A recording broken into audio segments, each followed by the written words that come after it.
ఆకాశవాణి నిజామాబాద్ కేంద్రం. మీరు వింటున్నారు ఆకాశవాణి నిజామాబాద్ కేంద్రం అందిస్తున్న కార్యక్రమాలు.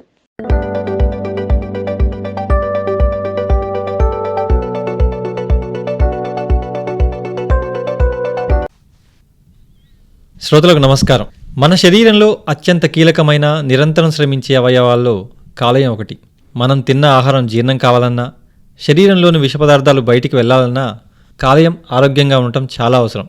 కానీ ఈ కాలేయం గురయ్యే అత్యంత ప్రమాదకరమైన వ్యాధుల్లో ఒకటి హెపటైటిస్. ప్రపంచ హెపటైటిస్ దినోత్సవం సందర్భంగా అసలు ఈ వ్యాధి ఎందుకు వస్తుంది, పచ్చకామెర్లు అంటే హెపటైటిసేనా, దీన్ని ఎలా నివారించుకోవాలనే విషయాలు మనకి సులభంగా అర్థమయ్యేలా వివరించడానికి ఈరోజు మనతో పాటు ఉన్నారు ప్రముఖ general medicine doctor Chittimala Santosh Kumar గారు. వారిని అడిగి మరిన్ని వివరాలు తెలుసుకుందాం. డాక్టర్ గారు, మా స్టూడియోకి స్వాగతం అండి. థ్యాంక్ యూ అండి. నమస్తే అండి. సార్, అసలు హెపటైటిస్ అంటే ఏంటి, ఇది కాలేయానికి ఎందుకు వస్తుంది? సార్, హెపటైటిస్ అనేది చాలా కామన్గా చాలా వింటుంటాము. జనరల్గా హెపటైటిస్ అనేది ఒక వైరస్ అండి. హెపటైటిస్ అంటే ఏంటి అసలు? లివర్ వాపు. హెప అంటే లివర్ అనమాట, టైటిస్ అంటే ఇన్ఫ్లమేషన్, అంటే హెపటైటిస్ అంటే లివర్ వాపు అనమాట. ఎందుకు రావాలా లివర్ వాపు? ప్రధానంగా ఏంటంటే కామన్గా చూసేది ఏంటంటే ఈ వైరల్ ఇన్ఫెక్షన్స్ వల్ల వస్తుంది. అందులో హెపటైటిస్లో 4-5 రకాల వైరస్లు ఉంటాయి. అది hepatitis A, hepatitis B, hepatitis C, hepatitis D and hepatitis C. So ఇవి ఇన్ని రకాల హెపటైటిస్ వైరస్లు ఉంటాయి అన్నమాట. సో ప్రధానంగా చాలా మందికి అవగాహన ఉంటుంది ఏంటంటే హెపటైటిస్ బి పైన అవగాహన ఉంటుంది, ఎందుకంటే చాలా కామన్గా మనం మాట్లాడుతుంటాం కాబట్టి. కాకపోతే అన్ని వైరస్లు ఒక రకంగా ఉండవు, అన్ని వైరస్లు ఒక రకంగా బిహేవ్ చేయవు. అందులో రూట్ ఆఫ్ ట్రాన్స్మిషన్ అంటే ఎలా వస్తుంది హెపటైటిస్ అనేది ఒక్కొక్క వైరస్ బట్టి ఒక్కొక్క రూట్ ఉంటుంది. For example hepatitis B, C తీసుకుంటే అది ఎలా వస్తుంది? అది ట్రాన్స్మిషన్ ఆఫ్ బాడీ ఫ్లూయిడ్స్, అంటే ఒకరి నుండి ఇంకొకరికి సంక్రమించాలంటే షేరింగ్ ఆఫ్ నీడిల్స్ అనుకోండి, లేదంటే డ్రగ్ అబ్యూజ్, మన డ్రగ్స్ ఐవి డ్రగ్స్ తీసుకునే వాళ్ళు కానీ, లేకపోతే బ్లడ్ ట్రాన్స్ఫ్యూషన్ వల్ల కానీ, లేకపోతే మదర్ టు బేబీ. ఇప్పుడు మదర్కి ఉంది హెపటైటిస్ బి, బేబీకి కూడా రావడానికి ఛాన్స్ ఉంటుంది. సో ఏంటంటే ఇది blood to blood, body fluids to body fluids spread అవుతుంది. ఇది బి అండ్ సి. అందుకే ఇప్పుడు మీరు కామన్గా చూస్తుంటే ఒక సర్జరీకి పోయినా కానీ, ఒక చిన్న క్యాట్రాక్ట్ సర్జరీ కానీ, మూతబిందు ఆపరేషన్ కానీ, ఒక చిన్న మైనర్ సర్జరీ కానీ, మేజర్ సర్జరీ కానీ, కంపల్సరీ మనం హెపటైటిస్ బి అండ్ సి రొటీన్గా చూస్తాం. ఎందుకు ఏంటంటే it's transmissible. Okay, it's transmissible. So కాబట్టి ఏంటంటే హెపటైటిస్ బి, సి ఉన్న వాళ్ళు బాడీ ఫ్లూయిడ్స్ ద్వారా స్ప్రెడ్ అవుతాయి. సో ఈ హెపటైటిస్ బి అండ్ సి నివారించాలంటే ఎలా? ఎస్పెషలీ అంటే షేరింగ్ ఆఫ్ నీడిల్స్ చేయొద్దు, sexual contact, unauthorized sexual contacts avoid చేయాలి, number 2. And number 3 exchange of body fluids, అంటే ఎటువంటి బ్లడ్ ట్రాన్స్ఫ్యూషన్స్ చేయాలంటే కూడా ప్రాపర్గా బ్లడ్ అనే స్క్రీనింగ్ బ్లడ్ బ్యాంక్లో చేస్తారు, చేసిన తర్వాత చేసుకోవచ్చు. అదే హెపటైటిస్ ఏ అండ్ ఈ ఉంది, కామన్గా చూస్తుంటాము రొటీన్గా. ఇది బ్లడ్ త్రూ కాంటాక్ట్ వల్ల రాదండి. ఇది జనరల్గా ఏంటంటే ఫీకో ఓరల్ ట్రాన్స్మిషన్ అంటారు, అంటే కలుషితమైన నీరు, కలుషితమైన ఆహారం తీసుకున్నప్పుడు హెపటైటిస్ ఏ అండ్ ఈ వస్తుంది. సో ఏ అండ్ ఈ అనేది కలుషితమైన నీరు ఆహారం, బి అండ్ సి అనేది బ్లడ్ టు బ్లడ్ కాంటాక్ట్. అయితే మరి ఈ పచ్చకామెర్లకి హెపటైటిస్ కానీ సంబంధం ఉందా? రెండు ఒకటేనా? సార్, జనరల్గా ఏంటంటే టెక్నికల్గా చెప్పాలంటే డిఫరెంట్, బట్ సిమ్టమాటిక్గా చెప్పాలంటే బోత్ ఆర్ సేమ్. పచ్చకామెర్లు అంటే జాండీస్, లివర్ వాపు అంటే హెపటైటిస్, హెపటైటిస్లో కూడా జాండీస్ వస్తుంది. సో అది టెక్నికల్గా పదాలు వేరు, బట్ దాని ఎవ్రీథింగ్ సేమ్ ఉంటుంది. జనరల్గా పచ్చకామెర్లు రాగానే మన ఊళ్ళో చాలా మంది ఏం చేస్తారంటే కళ్ళు పచ్చవారిని చెప్పి, పచ్చకామెర్లు అని చెప్పి పసర్లు తీసుకోవడం, ఆయుర్వేద మందులు తీసుకోవడం. అంటే ఆయుర్వేద మందులు అంటే కూడా అవి అథెంటికేటెడ్ కాదు, ఊళ్ళలో దొరికే పసర్లు, మూలికలు తీసుకుంటారు. అది ఎంతవరకు సేఫ్? సో జనరల్గా ఏంటంటే పేషెంట్ ఎలాంటి లక్షణాలతో ఫస్ట్ హాస్పిటల్కి వస్తారంటే, జనరల్గా డాక్టర్ గారు నాకు మూత్రం బాగా పచ్చగా వస్తుంది, అయితే కళ్ళు బాగా పచ్చగా కనబడుతున్నాయి, లేదంటే కడుపు నొప్పి ఉంది, లేదంటే ఈ మధ్య ఆకలి తగ్గిందనడం, లేదంటే కడుపు నొప్పితో రావడం, ఇవి ప్రధానంగా రొటీన్గా చెప్పే కంప్లైంట్స్. ఇంకొంతమంది అడ్వాన్స్ కేసెస్లో ఏంటంటే దద్దులు రావడం, ఒళ్ళంతా దురద రావడం. జనరల్గా ఇలాంటి ఏంటంటే ఎప్పుడు చూస్తామంటే ఈ అబ్స్ట్రక్టివ్ పెథాలజీ ఉన్నప్పుడు, అంటే జనరల్గా ఏంటంటే లివర్ కింద గాల్ బ్లాడర్ ఉంటుంది, పిత్తాశయం ఉంటుంది. సో పిత్తాశయంలో రాళ్ళు ఉన్నా కానీ కూడా జాండీస్ రావడానికి ఛాన్సెస్ ఉంటుంది. సో ఆ రాళ్ళు ఏదైనా ఫ్లోని అబ్స్ట్రక్ట్ చేస్తే కూడా దాన్ని అబ్స్ట్రక్టివ్ జాండీస్ అంటారు అనమాట. సో దానివల్ల కూడా ఒళ్ళంతా దూద రావడం ఇవన్నీ. సో దేనివల్ల వచ్చిన లక్షణాలు ఆల్మోస్ట్ ఇలాగే ఉంటాయి. ఒక పేషెంట్ మన దగ్గరికి ఇలాంటి లక్షణాలు చూసినప్పుడు మాత్రం కంపల్సరీ ఒకసారి యూరిన్ పరీక్ష ఒకటి, రక్త పరీక్ష ఒకటి చూసుకొని పసిరికలు ఉంటే ఏ రేంజ్లో ఉన్నాయి అది చూసుకోవాలి. చూసుకున్న తర్వాత పేషెంట్తో డీటెయిల్గా మాట్లాడాల్సి వస్తుంది. ఏంటి ఫీవర్ హిస్టరీ ఉందా, జ్వరం ఉందా, లేదా బయట ఫుడ్ తీసుకున్నారా, ఎన్ని రోజుల నుండి లక్షణాలు ఉన్నాయి అన్నీ చూసుకొని దాని తగ్గట్టు మనం బ్లడ్ టెస్ట్ చేస్తాం. ఏ వెరైటీ, ఇది ఏనా, బీనా, సియా, ఈయా, దాన్ని బట్టి మనం డిఫరెన్షియేట్ చేసిన తర్వాత then will start the treatment అనమాట. మరి వచ్చే హెపటైటిస్లో అత్యంత ప్రమాదకరమైంది ఏది? సో జనరల్గా ఏంటంటే సార్, హెపటైటిస్ బి అనేది ప్రమాదకరంగా అంటాం. ఎందుకంటే హెపటైటిస్ బి అనేది ఇంతకుముందు చెప్పాను, ఏమని సెక్షువల్ ట్రాన్స్మిషన్ రావచ్చు, బ్లడ్ ట్రాన్స్ఫ్యూషన్ వల్ల రావచ్చు, షేరింగ్ ఆఫ్ నీడిల్స్ వల్ల రావచ్చు. చాలా మందిలో చూస్తుంటే హెపటైటిస్ బి లాంగ్ స్టాండింగ్లో అది కొద్దిగా లివర్ క్యాన్సర్స్కి దారి చేసే సిచ్యువేషన్ ఉంటుంది, లివర్ ఫెయిల్యూర్స్ కూడా దారి చేసే ఛాన్స్ ఉంటుంది. సో ఒకప్పుడు అవగాహన లేదు హెపటైటిస్ బి పైన, కానీ ఇప్పుడు చాలా మందికి హెపటైటిస్ బి పైన అవగాహన ఉంది, నెంబర్ 1. అండ్ నెంబర్ 2, ఇప్పుడు చిన్నపిల్లల్లో వ్యాక్సినేషన్ షెడ్యూల్ చూస్తే hepatitis B is also included. ఇప్పుడు నేను 45 ఉన్నాను, నా చిన్నప్పుడు నాకు ఈ వ్యాక్సిన్ పైన అవగాహన లేదు, హెపటైటిస్ బి పైన కూడా అవగాహన లేదు, కాబట్టి ఇమ్యునైజేషన్ షెడ్యూల్ ఇన్వాల్వ్ చేయలేదు. కానీ ఇప్పుడు గత కొన్ని సంవత్సరాల నుండి ఈవెన్ చిన్నపిల్లల వ్యాక్సిన్ షెడ్యూల్ కూడా హెపటైటిస్ బి కూడా ఇచ్చేస్తున్నారు. సో నేను చెప్పేది ఏంటంటే, ఇప్పుడు హెపటైటిస్ బి అనేది every person should check. For example, నాకుంది, నేను వ్యాక్సిన్ తీసుకోలేను ఎందుకంటే ఆల్రెడీ పాజిటివ్ ఉంది కాబట్టి. ఫ్యామిలీ మెంబర్స్కి అందరికి చెక్ చేయించాలి. ఒకవేళ ఫ్యామిలీ మెంబర్స్కి నెగిటివ్ ఉందనుకోండి, ఇమ్మీడియట్గా వాళ్ళు వ్యాక్సినేషన్ షెడ్యూల్ తీసుకుంటే బాగుంటుంది. 3 డోసులు తీసుకోవాల్సి వస్తుంది. 016 అంటే 0 అంటే ఈరోజు తీసుకుంటే నెక్స్ట్ 1 మంత్కి సెకండ్ డోస్ తీసుకోవాలా, ఆ తర్వాత 6 మంత్స్కి ఇంకో డోస్ తీసుకోవాలి.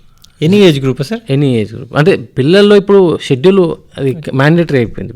ఇప్పుడు పిల్లల్లో ఇప్పుడు మన పోలియో ఎలాగో, బీసీజీ ఎలాగో, హెపటైటిస్ బి వ్యాక్సిన్ అనేది షెడ్యూల్ వచ్చేసింది. సో అది మ్యాండేటరీ. కానీ మనలాంటి ఏజ్ గ్రూప్ ఎవరైతే 30+, 40+ ఉన్నారో, ఎవరైతే చిన్నప్పుడు ఈ వ్యాక్సిన్ తీసుకోలేకపోయామో ఆ వ్యాక్సిన్ తీసుకుంటే, ఇప్పుడు మన గవర్నమెంట్ హాస్పిటల్లో కూడా ఈ హెపటైటిస్ బి వ్యాక్సిన్ కూడా ఫ్రీగా ఇస్తున్నారు. సో ఎవరైనా అంటే ఫస్ట్ తీసుకోవాలా, మీకు ఎలా తెలియాలి ఫస్ట్ మేము ఎలిజిబుల్ కాదా అనేది, ఫస్ట్ మీరు హెపటైటిస్ బి టెస్ట్ చేసుకోవాలి. అంటే హెపటైటిస్ బి సర్ఫేస్ యాంటీజెన్ ఒక టెస్ట్ ఉంటుంది, అది నార్మల్ ఉంది, నెగిటివ్ ఉందంటే మాత్రం యూఆర్ ఫిట్ క్యాండిడేట్ అనమాట, అది వ్యాక్సినేషన్ తీసేసుకోవాలి. నెగిటివ్ ఉన్న వాళ్ళే. అదే పాజిటివ్ ఉన్న వాళ్ళు ఏం చేయాలా, ఆ వైరస్ క్వాంటిటీ అనేది, వైరస్ టైటర్స్ అనే బాడీలో ఏ రేంజ్లోనే యాక్టివ్గా ఉన్నాయా, క్రానిక్ వెళ్ళిపోయా, ఏ స్టేజ్లో ఉందనేది అది దగ్గరలో ఉన్న ఫిజిషియన్ కానీ లేకపోతే లివర్ సంబంధించిన నిపుణులు గ్యాస్ట్రెంటాలజిస్ట్ కానీ కలిస్తే ఆ నెక్స్ట్ ఫర్దర్ వర్కప్ అనేది చూసుకుంటే, ఒకవేళ మనకు వైరల్ లోడ్ కనుక హెపటైటిస్ బి పాజిటివ్ ఉండి వైరల్ లోడ్ ఎక్కువ ఉందంటే మాత్రం దానికి సంబంధించిన మందులు వచ్చాయి, ఆ మందులు వాడుకుంటే the quantity of virus, for example 1,00,000 కాపీలు ఉన్నాయి, మనం దాన్ని ఏం చేస్తాము 1000 కాపీలకు తగ్గిస్తాం. సో దట్ ఏంటంటే వైరస్ అనేది బాడీలో తగ్గియడం వల్ల నీ బాడీకి హెల్ప్ఫుల్ అవుతుంది, పక్క వాళ్ళకి ట్రాన్స్మిషన్ కాకుండా కూడా హెల్ప్ఫుల్. సో ఎవరైతే హెపటైటిస్ బి పాజిటివ్ ఉంటారో వాళ్ళు కొద్దిగా జాగ్రత్తలు ఎలాంటి జాగ్రత్తలు తీసుకోవాలి, వాళ్ళకు ఎప్పుడు కూడా మీ నీడిల్ని వేరే వాళ్ళకి షేర్ చేయొద్దు. ఫర్ ఎగ్జాంపుల్, ఒక బ్లడ్ శాంపుల్ ఇవ్వడానికి వెళ్ళారు ల్యాబ్కి, ఒక మాట ముందు వార్న్ చేయండి, బాబు నాకు హెపటైటిస్ బి ఉంది, మీరు జాగ్రత్త. సో దట్ శాంపుల్ తీసే పర్సన్ కూడా కాస్త ఎక్స్ట్రా కేర్ఫుల్గా ఉంటారు. ఐవీ డ్రగ్ అలవాటు ఉన్న వాళ్ళు అసలు ఐవీ డ్రగ్స్ మంచిది కాదు, కానీ అలా ఉన్నప్పుడు నేటివ్స్ షేర్ చేయొద్దు. మీరు హెపటైటిస్ బి పాజిటివ్ ఉందంటే మాత్రం మీరు లైఫ్లో ఎప్పుడు కూడా బ్లడ్ డొనేషన్ చేయొద్దు.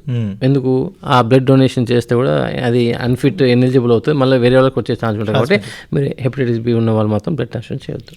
కానీ ఒకవేళ ప్రెగ్నెన్సీలో హెపటైటిస్ బి పాజిటివ్ వస్తే మాత్రం అది కొద్దిగా యుద్ధ ప్రాతిపదికన ఎమర్జెన్సీ కింద ట్రీట్ చేయాల్సి వస్తుంది. ఎందుకంటే మీ నుండి మీ బేబీకి వచ్చే ఛాన్స్ ఉంది కాబట్టి ముందు జాగ్రత్త చర్యగా మీరు ప్రెగ్నెన్సీలో హెపటైటిస్ బి పాజిటివ్ వస్తే యాజ్ ఎర్లీ యాజ్ పాసిబుల్ కొన్ని మెడిసిన్స్ ఉన్నాయన్నమాట ఈ హెపటైటిస్ బిని కంట్రోల్ చేయడానికి, సో దట్ మదర్ టు బేబీని ప్రివెంట్ చేయడానికి అది ఆస్కారం ఉంటుంది. సో ఎందుకంటే పుట్టిన బేబీకి పాజిటివ్ వస్తే లైఫ్ లాంగ్ అనుభవించాల్సిన పరిస్థితి కాబట్టి ప్రెగ్నెన్సీలో హెపటైటిస్ బి పాజిటివ్ వస్తే మాత్రం కంపల్సరీ దగ్గరలో ఉన్న ఫిజిషియన్ కానీ గ్యాస్ట్రెంటాలజిస్ట్ కలిస్తే బేబీకి రాకుండా ఇమ్మీడియట్గా ట్రీట్మెంట్ స్టార్ట్ చేయవచ్చు. డాక్టర్ గారు, ఇందాక మనం అనుకున్నట్టు మామూలుగా ఫస్ట్ మనకి కాలేయానికి సంబంధించి ఏదైనా డిసీజ్ వచ్చిందంటే ప్రథమంగా కనిపించే లక్షణాలు ఏంటి? ముఖ్యంగా ఏంటంటే మనం ఏదైనా మెడిసిన్ తీసుకున్నప్పుడు పర్టికులర్ బి కాంప్లెక్స్ అని తీసుకున్నప్పుడు కూడా యూరిన్ ఎల్లోగా వస్తుంది. సార్ ఒకటి నేను చాలా మంచి ప్రశ్న అడిగారు. అంటే ప్రతి ఎల్లో యూరిన్ జాండీస్ వల్ల కాదు, ప్రతి నార్మల్ యూరిన్ జాండీస్ లేదని చెప్పడానికి వీల్లేదు. ఎందుకంటే జాండీస్ అనేది మనం చూస్తే 1 to 1.5 బిలిరూబిన్ వరకు నార్మల్ ఉంటాం. సో జనరల్గా ఏంటంటే జాండీస్ ఉన్నా కానీ కూడా కొంతమందికి సిమ్టమ్స్ ఉండవు, టిల్ బిలిరూబిన్ 2.2 వరకు కూడా. సో అలాంటి వాళ్ళకి నార్మల్గా ఉండొచ్చు. సో ఇక్కడ ఏది చూడడానికి వీలేదు, అంటే పేషెంట్కి సిమ్టమ్స్ ఉంటేనే జాండీసు, సిమ్టమ్స్ లేకపోతే జాండీస్ లేదు, లేదంటే ఎల్లో వస్తేనే జాండీస్ లేదని అలా కాదు. మన క్లినికల్ హిస్టరీ అనేది చాలా ఇంపార్టెంట్. అందుకనే అంటాను కదా, పేషెంట్ కూర్చోబెట్టి ప్రశాంతంగా మాట్లాడారు. ఏంటి బిఫోర్ నీ మార్పులు ఏంటి, ఇప్పుడు నీ మార్పులు ఏంటి, ఇంతకుముందు ఆకలి ఉండే ఇప్పుడు ఆకలి తగ్గిందంటు, సో హీ మైట్ బీ అలాంటి లక్షణాలను టెస్ట్ చేస్తాం. ఫర్ ఎగ్జాంపుల్ 1.8, 1.7, 1.9 బిలిబిన్ ఉంటుంది జాండీస్. అది బయట క్లినికల్ పిక్చర్ రావడానికి టైం పడుతుంది.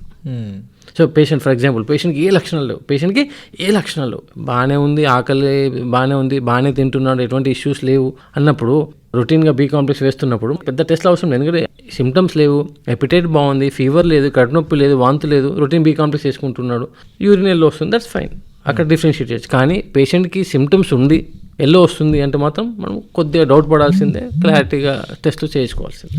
ఇంకోటి మీరు ఇందాక చెప్పేటప్పుడు హెపటైటిస్లో ఉన్న కొన్ని రకాలు పర్టికులర్గా కలుషిత ఆహారం వల్ల వస్తుందన్నారు. మరి ఈ కలుషిత ఆహారం తీసుకోకుండా మనం ఇంట్లో ఎలా ప్రివెంట్ చేయొచ్చు? Sir, hepatitis A and hepatitis ఈ మధ్య లాస్ట్ ఒక 3-4 months 2-3 months బాగా ఎక్కువైపోయింది. సో జనరల్గా ఏంటంటే ఫర్ ఎగ్జాంపుల్ ఎవరైనా సరే మోషన్కి వెళ్ళిన తర్వాత ప్రాపర్గా హ్యాండ్ వాష్ చేసుకోకుండా మళ్ళీ అదే హ్యాండ్తో కలుషితమైన నీరుని పట్టుకున్నా కలుషితం అవుతుంది, ఆహార పదార్థాలు పట్టుకున్నా ఇదే అవుతుంది. సో జనరల్గా ఏంటంటే బయట ఫుడ్ తీసుకున్నప్పుడు కానీ సో ఈ పరిశుభ్రత మెయింటైన్ చేస్తారో చాలా తెలియదు. రీసెంట్గా ఒక కేసు చూశాను, జాండీస్ 9 హైదరాబాద్లో వచ్చాడు. ఏమైంది హిస్టరీ అని చెప్తే ఒక లాస్ట్ గత 1 week 10 days నుండి బయట ఆహారం తీసుకున్నాను సార్, చిన్న రోడ్ సైడ్ స్టాల్స్లో తీసుకున్నాను సార్ అని చెప్పేసి చెప్పాడు. చూస్తే IgM for hepatitis A positive వచ్చింది. So that means clearly indicates that it's a ఫీకోర్, అంటే ఎవరైతే వండారో వాళ్ళు ప్రాపర్ హ్యాండ్ వాష్ చేసుకోకుండా ఫుడ్ని టచ్ చేశారో అది నెత్తుకోవచ్చు. ఇలాంటి ఏం ప్రాంతకమేం కాదు, కానీ నెగ్లెక్ట్ చేస్తే ఇబ్బందులు వస్తాయి. జనరల్గా ఏంటంటే early detection, early treatment, early discharge. So late చేస్తే ప్రాబ్లం అవుతుంది. ఎందుకంటే బిలిరూబిన్ అనేది more than 7 or 10 అలా క్రాస్ అవుతుందంటే జాండీస్ లెవెల్స్ అనేవి మెదడుకి పాకే ఛాన్స్ ఉంటుంది, లివర్ ఫెయిల్యూర్కి అయ్యే ఛాన్స్ ఉంటుంది. దానివల్ల ఏమవుతుంది, పేషెంట్ బాగా డ్రౌజీగా కావడం, చేతులు కాళ్ళు వణకడం, దాన్ని ఏమంటారు ఫ్లాపింగ్ ట్రెమర్స్ అంటారు, మత్తులో పోవడం, డ్రౌజీ, ఇవన్నీ ఏంటంటే లివర్ ఫెయిల్యూర్స్ సంబంధం. సో అందుకనే ఆ స్టేజ్ పోయేంత వరకు దయచేసి వెయిట్ చేయొద్దు. మీకు బయట ఆహారం తీసుకున్నారు, ఆ తర్వాత ఒక 1 weekలోనే ఆర్ 5-6 daysలోనే మీకు ఆకలి లేకపోవడం, కడుపు అంతా ఉబ్బసంగా ఉండడం, లేకపోతే కడుపు నొప్పి రావడం, లేదా మూత్రం కలర్లో బాగా చేంజ్ రావడం, మీ కళ్ళు కలర్లో చేంజ్ రావడం, అలా ఉన్నప్పుడు మాత్రం కంపల్సరీ దగ్గరలో ఉన్న ఫిజిషియన్ కానీ లివర్ డాక్టర్ కానీ కలిస్తే ఒక క్లారిటీ ఉంటుంది. సో ఈ ఫీకోరల్ ట్రాన్స్మిషన్ పోవాలి అంటే అన్హెల్దీ ప్లేసెస్లో ఫుడ్ తినొద్దు. జనరల్గా ఏంటంటే ఇంట్లో తిన్నప్పుడు ఇష్యూస్ ఏమి ఉండవండి, బయట తీసుకున్నప్పుడు ఎందుకంటే ఇంట్లో మనం ప్రాపర్ కేర్ తీసుకుంటాం, ఓకే, బయట తిన్నప్పుడు సో అన్హెల్దీ ప్లేసెస్లో ఫుడ్ కానీ వాటర్ కానీ తాగడం తినడం అవాయిడ్ చేస్తే అది శ్రీరామ రక్షణ. సార్ ఇంకొకటి, ఇప్పుడు వర్షాకాలం నడుస్తుంది, ఈ వర్షాకాలంలో వాటర్ కానీ మామూలుగా మనం తినే ఆకుకూరలు కానీ పొల్యూట్ అయ్యే అవకాశం చాలా ఎక్కువగా ఉంటుంది కదా, వీటిని ఎలా వండుకుంటే బెటర్ అంటారు? అలాగే వాటర్ ఫిల్టర్స్ వాడితే సరిపోతుందా, లేకపోతే మళ్ళీ వేడి చేసుకోవాలి వాటర్ ఫిల్టర్లో ఉన్న వాటర్ని కూడా? యాక్చువల్లీ ఏంటంటే సార్ ఇప్పుడు ఎనీథింగ్ అవుట్ సైడ్ వెజిటేబుల్స్ కానీ ఏది కానీ దొరికినప్పుడు మాత్రం మనం డైరెక్ట్గా తెచ్చి కుక్ చేయవద్దు.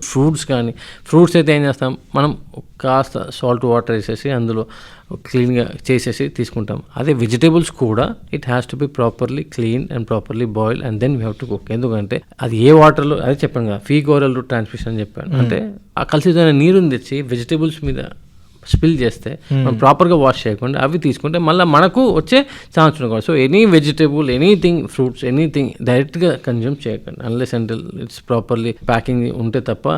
ప్యాకింగ్ లేదంటే మాత్రం మళ్ళీ ఇంటికి వచ్చి అన్ని ప్రాపర్గా క్లీన్ చేసుకొని తీసుకోవడం మొత్తం. సార్ చివరిగా మరి ప్రపంచ హెపటైటిస్ దినోత్సవ సందర్భంగా మీరు మా శ్రోతలకు ఇచ్చే సందేశం ఏంటి సార్? ఒకటే అండి, ఎవరికైతే మీ యొక్క హెపటైటిస్ స్టేటస్ తెలీదు అందరూ మీ యొక్క హెపటైటిస్ స్టేటస్ని తెలుసుకోండి. ఇంతకుముందు అంటారు కదా HIV స్టేటస్ అందరు తెలుసుకోవాలని, అలాగే హెపటైటిస్ B స్టేటస్ కూడా అందరు తెలియాలి. ఓకే, లేదు సంతోషం, హ్యాపీ, కానీ ఉంది నెక్స్ట్ ఏంది దగ్గర ఉన్న ఫిజిషియన్ని కలవండి. సో ఎవరికైతే హెపటైటిస్ B స్టేటస్ తెలీదో దయచేసి ఒకసారి చెక్ చేసుకోండి. లేదు నెగిటివ్ ఉంది అంటే సంతోషం, మీరు వ్యాక్సిన్ తీసుకోకపోతే మాత్రం కంపల్సరీ మీరు దగ్గరలో ఉన్న గవర్నమెంట్ హాస్పిటల్కి వెళ్తే హెపటైటిస్ B వ్యాక్సిన్ అని ఇస్తారు. 3 doses తీసుకోవాలి. ఎవ్రీ 5 yearsకి ఒకసారి బూస్టర్ డోస్ ఉంటుంది, ఆ బూస్టర్ డోస్ తీసుకోవాల్సి వస్తుంది. విన్నారు కదా డాక్టర్ గారు ఏం చెప్తున్నారంటే prevention is better than cure అంటున్నారు. అంటే మనకి హెపటైటిస్ రాకముందే ముందు జాగ్రత్త చర్యగా మనకి హెపటైటిస్ ఉందా అనేది చెక్ చేయించుకోమంటున్నారు, లేదు అంటే వ్యాక్సిన్ తీసుకోమంటున్నారు. అలాగే కలుషిత ఆహారం, ముఖ్యంగా బయటి ఫుడ్ ఎంతవరకు వీలైతే అంతవరకు అవాయిడ్ చేయమని చెప్తున్నారు. ఇవన్నీ మనం ఫాలో అవుతే ఖచ్చితంగా ఈ హెపటైటిస్కి దూరంగా ఉండవచ్చు. డాక్టర్ గారు ఈరోజు మా స్టూడియోకి వచ్చి మా శ్రోతలకి చాలా వివరంగా ఈ హెపటైటిస్ గురించి అవగాహన కల్పించారు. అలాగే వాళ్ళు ఎటువంటి ఫుడ్ తీసుకోవాలి, ఎలా ప్రివెన్షన్ చేయొచ్చిన విషయాలు చెప్పినందుకు మీకు ప్రత్యేకంగా ధన్యవాదాలు. Thank you sir.